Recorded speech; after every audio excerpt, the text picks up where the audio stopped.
എന്നോട് ചോദിച്ചത് 1 ലക്ഷം രൂപയാണ്. 1 ലക്ഷം രൂപ കൊടുക്കുകയാണെങ്കിൽ അശ്വന്ത് കോക്ക് നെഗറ്റീവ് റിവ്യൂ പറയത്തില്ല. അടിക്കാരൻ അപരാധി പറയുവാണ്, ഞാൻ 1 ലക്ഷം രൂപ ആവശ്യപ്പെട്ടു. അതിന് തെളിവ് കാണിക്കേ. അയൽവാശി എന്നൊരു സിനിമ ഇറങ്ങിയിരുന്നു. എനിക്ക് ഇപ്പോഴും ഓർമ്മയുണ്ട്. അന്ന് നാട്ടിലുള്ള സമയമാണ്. അയൽവാശി എന്ന സിനിമ ഇറങ്ങിയ സമയത്ത് അശ്വന്ത് കോക്കിന്റെ ചാനലിൽ ഞാൻ ഡിപ്പെൻഡ് ചെയ്തത്. അതിൽ റിവ്യൂ നോക്കിയപ്പോൾ അയൽവാശിക്ക് അശ്വന്ത് കോക്ക് പോസിറ്റീവ് റിവ്യൂ ആണ് കൊടുത്തത്. ആ ഒരു ധൈര്യത്തിലാണ് അയൽവാശി എന്ന സിനിമ ഞാൻ രാമനാട്ടുകര സുരഭി എന്ന തിയേറ്ററിൽ പോയി കണ്ടത്. സത്യം പറഞ്ഞാൽ പടം തുടങ്ങി ഒരു അരമണിക്കൂർ കഴിഞ്ഞപ്പോൾ ഇറങ്ങി ഓടിയാലോ എന്ന് പോലും എനിക്ക് തോന്നിപ്പോയി. എനിക്ക് ആ സിനിമയുമായി ഒട്ടും കണക്ട് ആവണില്ല. അങ്ങനെ ആ സിനിമ മുഴുവൻ കാണാതെ പകുതിക്കെന്ന് ഞാൻ ഇറങ്ങിപ്പോന്ന ചിത്രമാണ് അയൽവാശി. ആ ചിത്രത്തിന് അശ്വന്ത് കോക്ക് പോസിറ്റീവ് റിവ്യൂ ആണ് പറഞ്ഞത്. അതുകൊണ്ട് ഞാൻ എന്താ മനസ്സിലാക്കണ്ടേ? അശ്വന്ത് കോക്ക് പണം വാങ്ങി റിവ്യൂ പറഞ്ഞു എന്നാണ് മനസ്സിലാക്കണ്ടേ?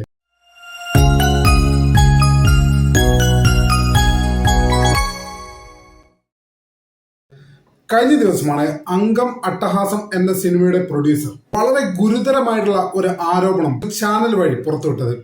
അദ്ദേഹം പറയുന്നത് എന്താണെന്ന് വെച്ചാൽ, അദ്ദേഹത്തിന്റെ ഏറ്റവും പുതിയ ചിത്രമായ അംഗം അട്ടഹാസം, അതായത് മാധവ് സുരേഷ് ഗോപിയുടെ മകൻ അഭിനയിച്ച അംഗം അട്ടഹാസം എന്ന ചിത്രത്തിന് നെഗറ്റീവ് റിവ്യൂ പറയാതിരിക്കാൻ അശ്വന്ത് കോക്ക് എന്ന മലയാളത്തിലെ നിലവിൽ മലയാള ചലച്ചിത്ര നിരൂപണത്തിലെ ഏറ്റവും പ്രശസ്തിയുള്ള ആളും ഏറ്റവും കൂടുതൽ വ്യൂവേഴ്സ് ഉള്ള ആളുമായ അശ്വന്ത് കോക്ക് അദ്ദേഹത്തിനോട് 1 ലക്ഷം രൂപ ഈ അംഗം അട്ടഹാസം എന്ന അദ്ദേഹത്തിന്റെ ഏറ്റവും പുതിയ ചിത്രത്തിന് നെഗറ്റീവ് റിവ്യൂ പറയാതിരിക്കാൻ വേണ്ടി ആവശ്യപ്പെട്ടു എന്ന വളരെ ഗുരുതരമായിട്ടുള്ള ഒരു ആരോപണമാണ് അദ്ദേഹം ഉന്നയിച്ചത്. ഒന്നോർക്കുക, അദ്ദേഹം ഉന്നയിച്ചത് ആരോപണം മാത്രമാണ്. അതിനനുസരിച്ചുള്ള യാതൊരു തെളിവും അദ്ദേഹത്തിന്റെ പക്ഷത്തില്ല. ഇതിനെ തുടർന്ന് അശ്വന്ത് കോക്ക് മറുപടി എന്നോണം ഇദ്ദേഹത്തിനും മാധവ് സുരേഷിനുമെതിരെ ശക്തമായിട്ടുള്ള രീതിയിലാണ് പ്രതികരിച്ചത്. ശക്തമായിട്ടെന്ന് പറഞ്ഞാൽ ഒരു ഘട്ടത്തിൽ അത് സഭ്യതയുടെ അതിർവരമ്പുകൾ ലംഘിക്കുമോ എന്ന് പോലും ഞാൻ സംശയിച്ചു പോയി. അതിന് നമ്മൾ ഒരിക്കലും അശ്വന്ത് കോക്കിനെ കുറ്റം പറയാൻ ഞാനില്ല. കാരണം എന്താണെന്ന് വെച്ചാൽ, ചെയ്യാത്തൊരു കാര്യം ഒരാളുടെ പേരിൽ ആരോപിക്കപ്പെടുമ്പോൾ അത് എത്രത്തോളം ഒരു വ്യക്തിക്ക് വേദന ഉണ്ടാക്കുമെന്നുള്ള കാര്യം ആ സാഹചര്യത്തിലൂടെ കടന്നുപോയ ഒരാൾക്ക് ഊഹിക്കാൻ പറ്റും. എന്തായാലും അവർക്ക് അശ്വന്ത് കോക്ക് നൽകിയ മറുപടിയിലെ ചില പ്രസക്ത ഭാഗങ്ങളാണ് നമ്മൾ നോക്കാൻ പോകുന്നത്. ആദ്യം നമുക്ക് എന്താണ് അംഗം അട്ടഹാസം എന്ന ചിത്രത്തിന്റെ പ്രൊഡ്യൂസർ അശ്വന്ത് കോക്കിനെതിരെ നടത്തിയ ആരോപണം എന്ന് നോക്കാം. അംഗം അട്ടഹാസം എന്ന സിനിമ മെയ് 8-ാം തീയതി തിയേറ്ററുകളിലേക്ക് എത്തിയതാണ്. 5 ദിവസം കഴിഞ്ഞിട്ട് എന്റെ സിനിമയുടെ അണിയറ പ്രവർത്തകർ ആ സിനിമ പിൻവലിക്കുകയാണ് ചെയ്തത്. ഈ റിവ്യൂവേഴ്സിൽ പ്രത്യേകിച്ച് ഈ അശ്വന്തിന്റെ പേരെടുത്ത് പറയാനാണെങ്കിൽ ഭയങ്കരമായ നെഗറ്റീവാണ് അദ്ദേഹം പറയുന്നത്. ആ നെഗറ്റീവ് എന്ന് പറയുന്നത് ക്രിറ്റിസിസം അല്ല. It got to a point where was abuse. He takes money to do reviews എന്നൊക്കെ ഉള്ളത് ആസ് എ ക്രിമിനൽ ഒഫൻസ്. സ്വന്തം കാശ് ഇറക്കിയ ഒരു പ്രൊഡ്യൂസർ ഇപ്പോൾ ഇവിടെ വന്നിരിക്കുകയാണ്. എന്നോട് ചോദിച്ചത് 1 ലക്ഷം രൂപയാണ്. 1 ലക്ഷം രൂപ കൊടുക്കുകയാണെങ്കിൽ അശ്വന്ത് കോക്ക് നെഗറ്റീവ് റിവ്യൂ പറയത്തില്ല.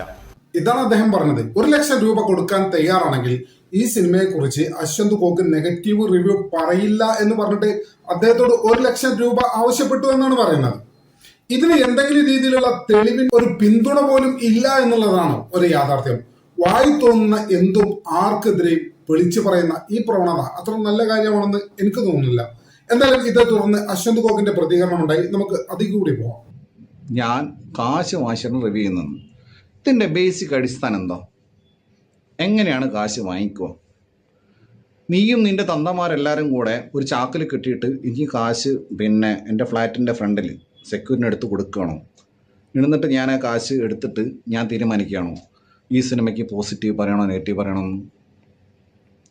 അല്ലാതെ ഓൺലൈൻ ട്രാൻസാക്ഷൻ ആണെങ്കിൽ ഇതിന് പ്രൂഫ് കാണല്ലോ. സ്വാഭാവികമായിട്ടും അദ്ദേഹം പറഞ്ഞത് വളരെ വാലിഡ് ആയിട്ടൊരു പോയിന്റ് ആണ്. ക്യാഷ് വേണമെന്ന് ആവശ്യപ്പെട്ടു. ഓക്കെ, ഈ ആവശ്യപ്പെട്ടതിന് എന്താണ് തെളിവ്? എന്തെങ്കിലും കോൾ റെക്കോർഡ് പോലും വേണ്ട. കാരണം അത്തരത്തിലൊരു കോൾ ഉണ്ടായിട്ടുണ്ടെങ്കിൽ അതിന്റെ ഡീറ്റെയിൽസ് ഒക്കെ ഇന്നത്തെ സാഹചര്യത്തിൽ കിട്ടാൻ വലിയ പ്രയാസമൊന്നുമില്ല. അത്തരത്തിൽ എന്തെങ്കിലും തെളിവുണ്ടോ? പണം ആവശ്യപ്പെട്ടു എന്ന് പറയുന്ന പ്രൊഡ്യൂസർ അദ്ദേഹത്തിന് പണം നൽകിയെങ്കിൽ എങ്ങനെയാണോ നൽകിയത്? ഓൺലൈൻ വഴിയാണോ നൽകിയത്? അങ്ങനെയാണെങ്കിൽ അതിന്റെ ഡാറ്റ നമുക്ക് എടുക്കാൻ സാധിക്കും. ഇനി അതല്ല, ഏതെങ്കിലും വ്യക്തികളുടെ കൈവശമാണോ നൽകിയത്? അങ്ങനെയാണെങ്കിൽ നമുക്ക് തെളിവുകൾ എടുക്കാൻ പറ്റും. കാരണം എന്താണെന്ന് വെച്ചാൽ ഫ്ലാറ്റിൽ വെച്ച് അല്ലെങ്കിൽ ടൗണിൽ വെച്ചാൽ പോലും ഇപ്പൊ CCTV ഇല്ലാത്ത സ്ഥലങ്ങൾ എവിടെ ഇല്ലാണോ? അതുകൊണ്ട് തന്നെ നിങ്ങൾക്ക് ഒരാളുടെ കൈവശമാണ് ഇയാൾക്ക് പണം കൊടുത്തു എന്ന് നിങ്ങൾ അവകാശപ്പെടുന്നുണ്ടെങ്കിൽ അത് ആരെങ്കിലും കൈവശമാണ് കൊടുത്തതെങ്കിൽ അതിന്റെ രേഖ എന്താണ്?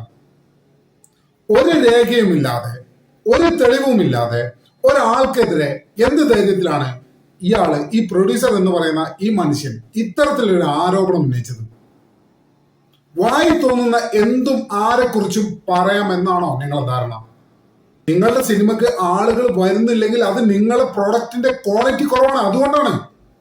അതിന് നിങ്ങൾ മറ്റുള്ളവരുടെ തലയിൽ കയറിയിട്ട് ഒരു കാര്യമില്ല. അതാദ്യം നിങ്ങൾ മനസ്സിലാക്കണം. നിങ്ങൾ പ്രോഡക്റ്റിന്റെ ക്വാളിറ്റി കൂട്ടൂ, കണ്ടന്റിന്റെ ക്വാളിറ്റി കൂട്ടൂ, അപ്പൊ ആളുകൾ വരും. ഇത് തട്ടിക്കൂട്ട് ഏർപ്പാടുമായിട്ട് വന്നാൽ ഒരാളും ഇതൊന്നും മൈൻഡ് ചെയ്യാൻ പോകുന്നില്ല. പഴയ പോലെയല്ല, വലിയ രീതിയിൽ ടിക്കറ്റ് ചാർജുകളുടെ കാലമാണ്. മാത്രമല്ല OTT പ്ലാറ്റ്ഫോമിൽ ആളുകൾ വേൾഡ് സിനിമകൾ എക്സ്പ്ലോർ ചെയ്യുന്ന കാലമാണിത്. സാധാരണക്കാരിൽ സാധാരണക്കാരായ ഈ എനിക്ക് പോലും നെറ്റ്ഫ്ലിക്സിന്റെ സബ്സ്ക്രിപ്ഷൻ ഉണ്ട്. എന്നെ പോലുള്ള ആളുകൾ ലോക സിനിമകളാണ് കണ്ടുകൊണ്ടിരിക്കുന്നത്. ലോകത്തിന്റെ പല ഭാഗത്തു നിന്ന് ഇറങ്ങുന്ന പല സിനിമകളാണ് ഞങ്ങളൊക്കെ കണ്ടുകൊണ്ടിരിക്കുന്നത്. ഞങ്ങളുടെ മുന്നിലേക്കാണ് നിങ്ങൾ അംഗവും അട്ടഹാസവുമായി വരുന്നത്. അപ്പൊ ഞങ്ങൾ ഈ സിനിമയെ തള്ളിക്കളഞ്ഞ അതിന്റെ കുറ്റം നിങ്ങൾ എന്തിനാണ് മൂവി റിവ്യൂസിന്റെ തലയിൽ ഇടുന്നത്? ആളുകൾ സ്വീകരിക്കില്ല. മൂവി റിവ്യൂസ് ഇനി പോസിറ്റീവ് പറഞ്ഞാൽ പോലും ആളുകൾ ഇത് സ്വീകരിക്കില്ല. അത് മനസ്സിലാക്കണ്ടേ? എന്തെങ്കിലും വായി തോന്നുന്ന എന്തും പറയാ ഒരാളെ കുറിച്ച്, ഒരു തെളിവും ഇല്ലാതെ. പക്ഷെ ഇന്ന് പ്രതികരിക്കാൻ കാരണം എന്താണെന്ന് വെച്ച് കഴിഞ്ഞാൽ, സീരിയസ്ലി ന്യൂസ് 18 എന്ന് പറയുന്ന ഒരു ന്യൂസ് ചാനൽ, ഈ ന്യൂസ് 18 ഒക്കെ എൻ്റെ കൈയും കൺപിടിക്കുന്ന ചാനലാണ്. ഒരു ചർച്ചയിലിരിക്കാൻ വേണ്ടിയിട്ട് റിലയൻസിൻ്റെ ചാനലിലാണ്, അംബാനിയുടെ ചാനലാണ്, സ്റ്റിൽ ദാരിദ്ര്യം പിടിച്ച ചാനലാണ്. അതൊരു പരിധി വരെ ശരിയാണ്. ന്യൂസ് 18 ആണ് പേര് എന്നെങ്കിലും ആ ചാനലിൽ എന്തെങ്കിലും ന്യൂസുമായി ബന്ധപ്പെട്ട എന്തെങ്കിലും കാര്യം ആളുകൾ സെർച്ച് ചെയ്യുന്നത് എനിക്ക് തോന്നുന്നില്ല. അതങ്ങനെ അത്രയേറെ ക്വാളിറ്റിയുള്ള ഒരു ചാനലായിട്ടും എനിക്ക് തോന്നിയിട്ടില്ല.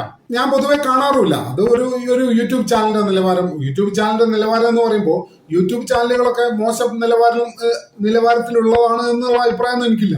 നല്ല നിലവാരമുള്ള ഇഷ്ടംപോലെ ചാനലുകളൊക്കെ ഉണ്ട്. പക്ഷെ ആ നിലവാരം പോലും കാത്തു സൂക്ഷിക്കാൻ സാധിക്കാത്ത ഒരു ചാനലാണ് ന്യൂസ് 18. അതൊക്കെ ആരെങ്കിലും കാണുന്നുണ്ടോ എന്ന് പോലും എനിക്ക് സംശയമാണ്. എന്തായാലും ന്യൂസ് 18 ഇത്തരം ഒരു ആരോപണം ഉണ്ടായത്. എനിക്ക് തോന്നുന്നു മലയാളത്തിൽ ആ ചാനൽ നിന്നു പോകുന്നത് തന്നെ അംബാനിയുടെ ഫ്രാഞ്ചൈസി ആയതുകൊണ്ട് മാത്രമാണ് എന്നാണ് എന്റെ അഭിപ്രായം. എനിക്ക് അങ്ങനെ മനസ്സിലായത്. ആരാ ന്യൂസ് 18 കാണല്? ഞാൻ എന്തായാലും കാണില്ല. നിങ്ങൾ ആരെങ്കിലും കാണലുണ്ടെങ്കിൽ കമന്റ് ചെയ്യും. ഞാൻ പറഞ്ഞു വരുന്നത് അട്ടഹാസം, അട്ടഹാസം, അന്തന്നല്ല എന്തോ തേങ്ങ. ഓക്കെ, സുരേഷ് ഗോപിയുടെ മോനാണ് മേധവ് സുരേഷ്.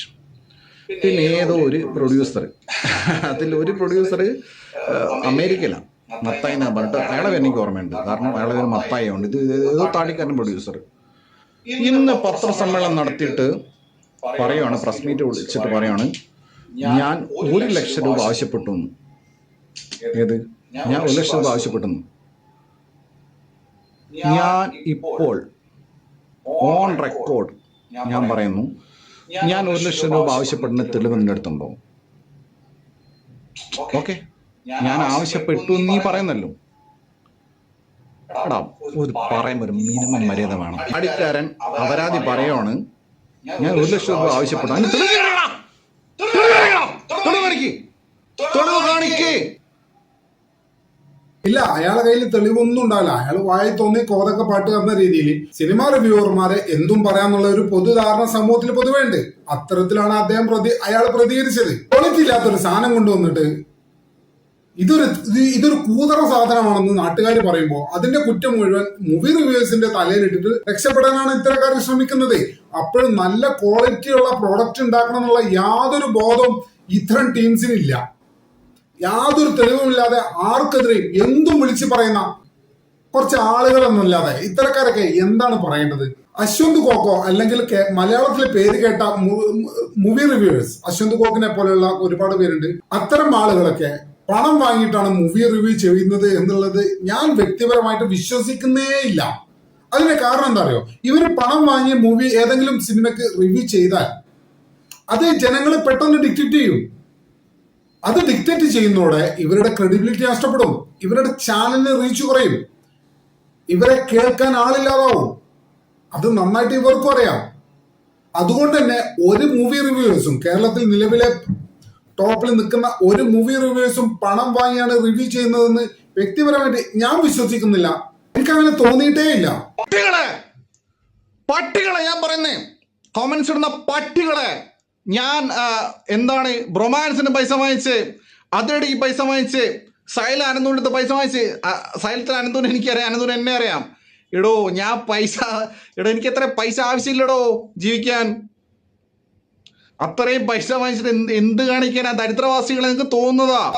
അദ്ദേഹത്തിന്റെ കമന്റ് ബോക്സിൽ റൊമാൻസിന്റെ പേരിൽ പ്രത്യേകിച്ച് ഇദ്ദേഹം പണം വാങ്ങി റിവ്യൂ ചെയ്തതെന്ന് അദ്ദേഹത്തിന്റെ വ്യൂവേഴ്സിൽ ചില ആളുകൾ പതിവായി ചെയ്യുന്നൊരു കമന്റാണത്. അതിലൊന്നും ഒരു കാര്യവുമില്ല. വ്യക്തിപരമായിട്ട് ഒരു സിനിമ കാണണമെന്ന് ഞാൻ തീരുമാനിച്ചാൽ ഞാൻ പൊതുവെ റിവ്യൂവേഴ്സിനെ 2-3 ആളുകളെ പ്രിഫർ ചെയ്യാറുണ്ട്. അതിലൊന്ന് അശ്വന്ത് കോക്കാണ്, മറ്റൊന്നെന്ന് പറയുന്നത് ഷസാമാണ്, മറ്റൊന്നെന്ന് പറയുന്നത് റീലോഡ് മീഡിയ. ഈ 3 ചാനലാണ് മെയിനായിട്ട് ഞാൻ ഡിപ്പെൻഡ് ചെയ്യില്ലേ. ഒരു സിനിമ കാണുക എന്ന തീരുമാനം എടുത്തു കഴിഞ്ഞാൽ ഈ 3 ചാനലിലെ റിവ്യൂ നോക്കിയിട്ടാണ് ഒരു സിനിമ കാണണോ വേണ്ട എന്നുള്ളത് വ്യക്തിപരമായിട്ട് ഞാൻ സെലക്ട് ചെയ്യും.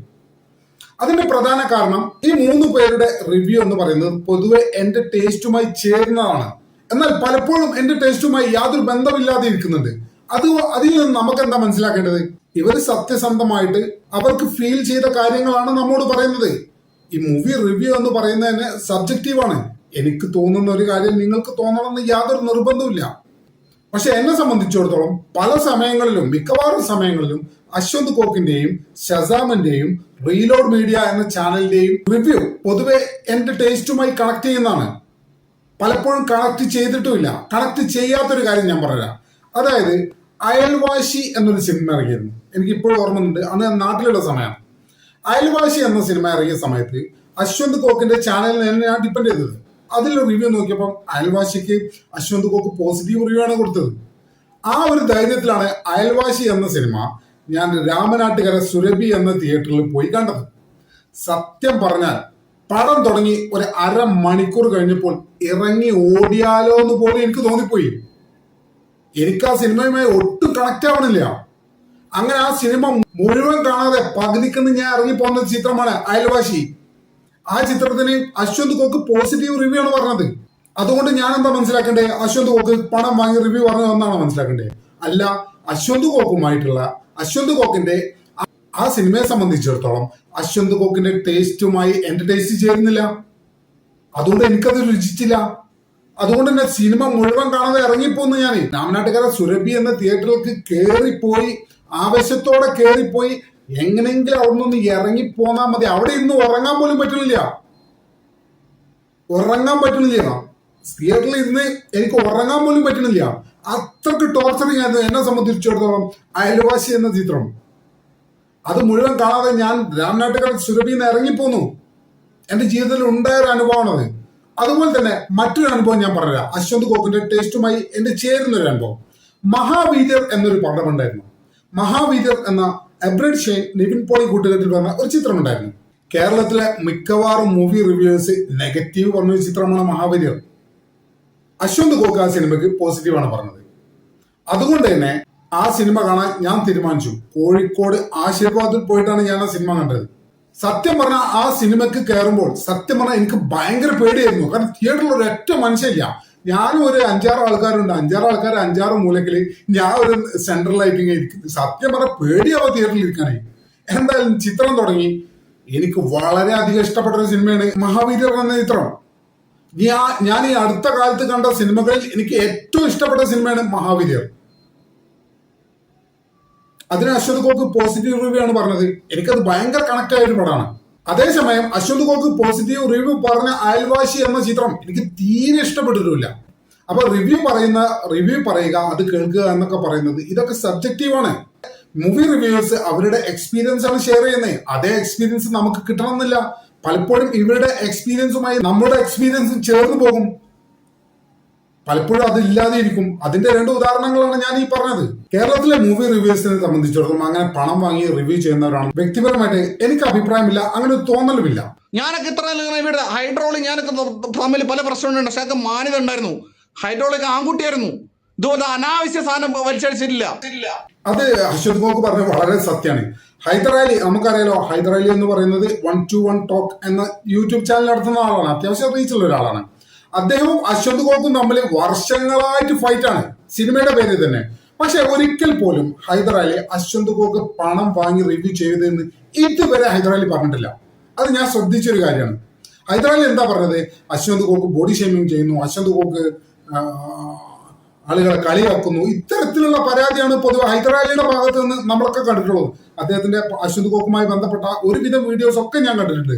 അതിൽ ഹൈദരാലി പറയുന്ന ഒരൊറ്റ കാര്യമുള്ളൂ, അശ്വന്ത് കോക്ക് ബോഡി ഷേമി ചെയ്യുന്നു, അശ്വന്ത് കോക്ക് ബാഡ് വേർഡ്സ് ഉപയോഗിക്കുന്നു. ഇത് മാത്രമേ ഉള്ളൂ. അശ്വന്ത് കോക്ക് പണം വാങ്ങിയെന്ന് ഹൈദരാലി ഈ കാലം വരെ, അവർ എന്ന് തുടങ്ങിയ ഫൈറ്റാ നമുക്കറിയാം, കുറെ കാലങ്ങളായി അവർ രണ്ടാളും വളരെ വലിയ ഫൈറ്റിലാണ്.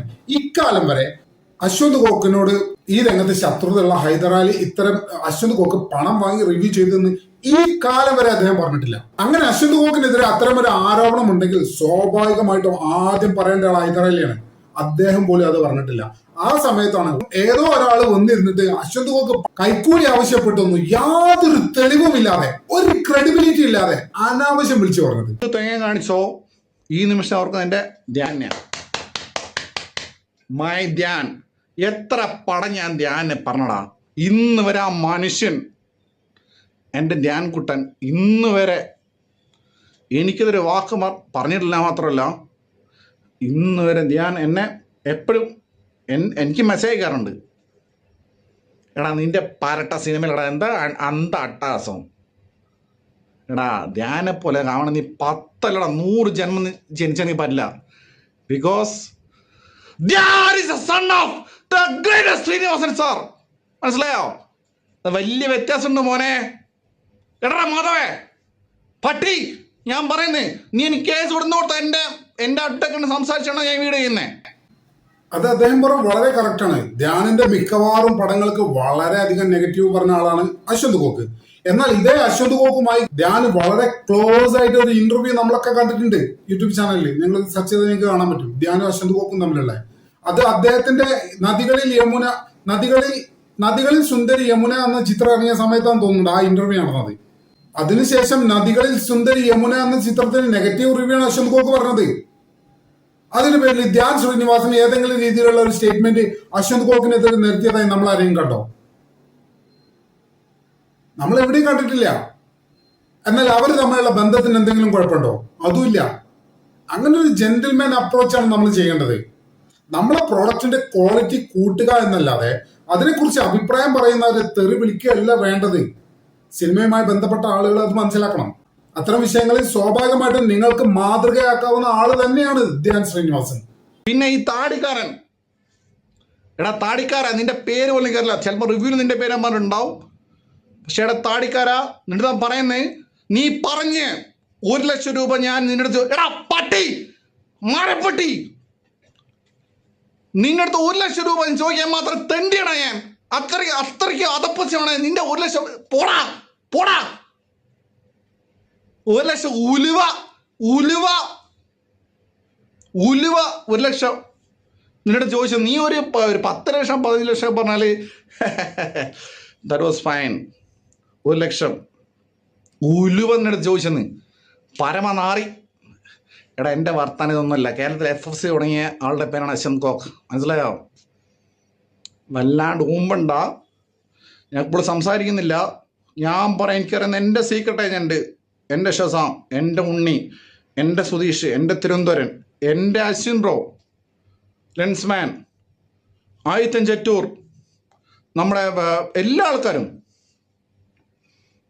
ആരും പൈസ വാങ്ങിക്കുന്നില്ല. എല്ലാവരും അവരോട് പണിയെടുക്കുന്നു. എടാ കഴിവില്ലെങ്കിൽ പോയി സ്വയം കുനിഞ്ഞിരുന്ന് ഊമ്പുക. അതന്നെയാണ് അതിന്റെ കറക്റ്റ് ഉത്തരം.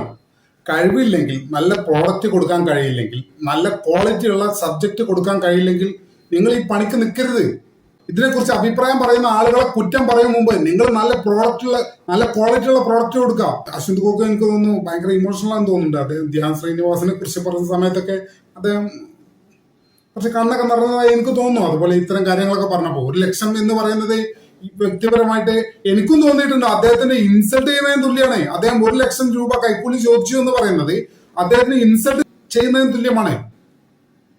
അദ്ദേഹത്തിന് ഒരു വീഡിയോ ചെയ്താൽ നിങ്ങൾ ഈ പറഞ്ഞ 1 ലക്ഷം കിട്ടും. പിന്നെ നിങ്ങളോട് 1 ലക്ഷം കൈക്കൂലി ചോദിക്കുന്ന എന്തിനാ? അത് അദ്ദേഹത്തിനെ നിങ്ങൾ സിനിമാക്കാരെ ഇൻസൾട്ട് ചെയ്തതായാണ് എന്റെ അഭിപ്രായം. ഇത് കോമൺ സെൻസിൽ നിരക്കുന്നതല്ല. നിങ്ങൾ ഈ സിനിമാക്കാരുടെ ഈ വാദങ്ങളൊന്നും യാതൊരു തെളിവുമില്ലാതെ ഒരാളെ ക്രിട്ടിസൈസ് ചെയ്യാം. അതോ കോമൺ സെൻസിൽ നിരക്കാത്ത കാര്യങ്ങൾ വെച്ചുകൊണ്ട്. പിന്നെ കുറച്ച് ആൾക്കാർ വിചാരമുണ്ട് കോക്കനെ വന്നിട്ട് അങ്ങ് മറ്റേ ഇവിടെ കോഴിക്കോട് വന്നിട്ട് ആ കോക്കനങ്ങ് എന്താ പറയുക കൈകാര്യം ചെയ്യാം, അടിച്ചിട്ട് പോവാം എന്നൊക്കെ. അതെനിക്ക് ലാലേട്ടൻ പറഞ്ഞേ പറയാനുള്ളൂ. എൻ്റെ ലാലേട്ടൻ പറഞ്ഞേ വട. അല്ല, അതൊന്നും നടക്കാൻ പോണില്ല. കോഴിക്കോട് വന്നിട്ട് ഒരാളെ വന്നിട്ട് അടിച്ചിട്ട് കൊച്ചിയിലോ ട്രിവാൻഡ്രത്തോ ഉള്ള ലോക്കലെ ഗുണ്ടകൾക്ക് മര്യാദയ്ക്ക് ഇവിടുന്ന് പോകാമെന്നൊന്നും വിചാരിക്കണ്ട. കോഴിക്കോട് മാത്രം മോശമുള്ള സ്ഥലങ്ങളൊന്നുമില്ല. ഒരു പക്ഷേ കൊച്ചിയെ പോലെ ട്രിവാൻഡ്രത്തെ പോലെ ഉണ്ടായത്തിനൊന്നും ചിലപ്പോൾ പേര് കേട്ടിട്ടുണ്ടാവില്ല. പക്ഷെ ഇവിടുന്ന് ഒരാളെ കൈവച്ച് പോകാമെന്നൊന്നും ആരും സ്വപ്നത്തിൽ പോലും വിചാരിക്കരുത്. അതൊന്നും നടക്കാൻ പോണില്ല. അതുകൊണ്ട് തന്നെ അത്തരം പൂതിയുമായി ആരും കോഴിക്കോട്ടേക്ക് വരും വേണ്ട എന്നാണ് എൻ്റെ അഭിപ്രായം. എന്തായാലും നിലവിലെ സാഹചര്യത്തിൽ സിനിമാക്കാരോട് പ്രത്യേകിച്ച് പറയാനുള്ളത്, നിങ്ങൾ ക്വാളിറ്റിയുള്ള നല്ല കണ്ടന്റുകളുമായി വരിക. എന്തെങ്കിലും തട്ടിക്കൂട്ടി ആളുകളെ പറ്റിക്കാൻ വരരുത്. അത്തരം സാഹചര്യത്തിലാണ് ഇത്തരം പ്രതികരണങ്ങളൊക്കെ ആളുകളുടെ ഭാഗത്തുനിന്ന് ഉണ്ടാകുന്നത്. നിങ്ങൾ നല്ല പ്രോഡക്റ്റ് കൊടുക്കാത്തതാണ് ഏറ്റവും വലിയ പ്രശ്നം. നിങ്ങൾ നല്ല പ്രോഡക്റ്റ് ആയിട്ട് വാ, അപ്പം ജനങ്ങൾ സ്വീകരിക്കുമല്ലോ. എങ്ങനെ ഇവിടെ ഭരതനാട്യം സ്വീകരിക്കപ്പെട്ടത്, എങ്ങനെ മോഹിനിയാട്ടം സ്വീകരിക്കപ്പെട്ടത്? നല്ല പ്രോഡക്റ്റ് ആയിരുന്നു, ക്വാളിറ്റി ഉണ്ടായിരുന്നു, ആളുകൾക്ക് ഇഷ്ടപ്പെടുന്ന രീതിയിലായിരുന്നു അത് എടുത്തു വെച്ചത്. അതുകൊണ്ട് ആളുകൾ രീതി കൈ നീട്ടി സ്വീകരിച്ചു. അങ്ങനെയാണല്ലോ ആ ചിത്രങ്ങളൊക്കെ ഹിറ്റായത്. അതുപോലെ ചിത്രങ്ങളുമായി അല്ല തട്ടിക്കൂട്ടിയ സംഭവമായി കുറച്ച് പുത്തൻ പണക്കാർ ഇവിടെ ഇറങ്ങിയാൽ ഇവിടുന്ന് കോടികൾ വാരിക്കൊണ്ടാവുന്നൊന്നും ആരും വിചാരിക്കണ്ട. ക്വാളിറ്റി ഇല്ലെങ്കിൽ മക്കളെ തിരിച്ചയക്കും. അതിനെ ആളുകൾ വിലയിരുത്തുകയും ചെയ്യും. അതിലൊന്നും കുരു പൊട്ടിയിട്ടോ ദേഷ്യപ്പെട്ടിട്ടോ കള്ളങ്ങൾ ആളുകൾക്കെതിരെ പറഞ്ഞ് പ്രചരിപ്പിച്ചിട്ടോ ഒന്നും ഒരു കാര്യമില്ല. സ്വന്തം ക്രെഡിബിലിറ്റി ഇല്ലാതാവുന്നല്ലാതെ ഒരു കാര്യമില്ല. നമ്മുടെ ചാനൽ ഇതുവരെ സബ്സ്ക്രൈബ് ചെയ്തിട്ടില്ലാത്ത ആളുകൾ ഇപ്പോൾ തന്നെ സബ്സ്ക്രൈബ് ചെയ്ത് പിന്തുണ തരണമെന്ന് വളരെ വിനീതമായി അഭ്യർത്ഥിക്കുന്നു. മറ്റൊരു വീഡിയോയുമായി ഒട്ടും വൈകാതെ തന്നെ കാണാമെന്ന പ്രതീക്ഷയോടെ തൽക്കാലത്തേക്ക് ഇവിടെ പറയുന്നു.